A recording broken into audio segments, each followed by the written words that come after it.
देखिए, शनि से दशम स्थान यानी शनि की 10वीं दृष्टि मान लीजिए।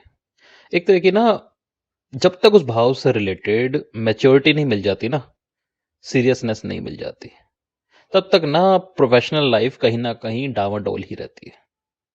और कभी कभी ऐसा भी देखा जाता है कि वही भाव, शनि से 10वां भाव, लाइफ में ना उथल पुथल मचा देता है। उस उथल पुथल को व्यक्ति मैनेज कर जाए, मैच्योरिटी से समझ जाए, तो प्रोफेशनल स्टेबिलिटी उसको मिल भी जाती है। उदाहरण के लिए, शनि किसी का दशम भाव में है, तो 10वीं दृष्टि सप्तम भाव पे आ गई। पार्टनर हो गए, प्रोफेशनल पार्टनर, ठीक है ना, मैरिटल पार्टनर जो होता है, जब तक इनको सुखी रखना, खुश रखना, ठीक है ना, कनेक्ट रहना इनसे जब तक नहीं जानते, तब तक प्रोफेशन में कहीं ना कहीं दिक्कत देखने को मिलती है। वहीं सप्तम भाव का शनि है, तो उसकी 10वीं दृष्टि चली गई चौथे भाव पर।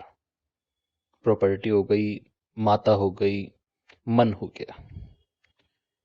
एक हद तक जब तक अपने आप को ही नहीं समझने की कोशिश करते ना, अपने घर को समझने की कोशिश नहीं करते कि जहां वो है वहीं सुखी है, तब तक प्रोफेशन भी उनका डावाडोल रहेगा। लगन में शनि है किसी का, तो ऐसा व्यक्ति प्रोफेशन को लेके आसानी से सीरियस होता ही नहीं है, क्योंकि शनि यहाँ पर नीच अवस्था में आ जाता है एक तरह से भाव फल की वजह से। तो जितना वो काम को लेके सीरियस हो जाता है, काम अपने आप ही ठीक चलने लगता है।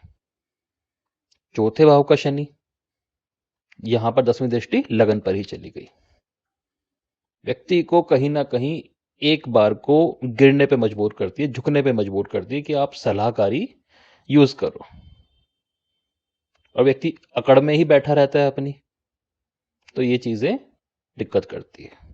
कुल मिलाकर शनि से जो 10वां भाव बन रहा है, वहां जो भाव है, जो राशि है, जो ग्रह है, आपको पटकने में कोई कसर नहीं छोड़ते, और जैसे ही आप सीरियस होते हो, आपको ऊपर भी उठाना शुरू कर देते हैं।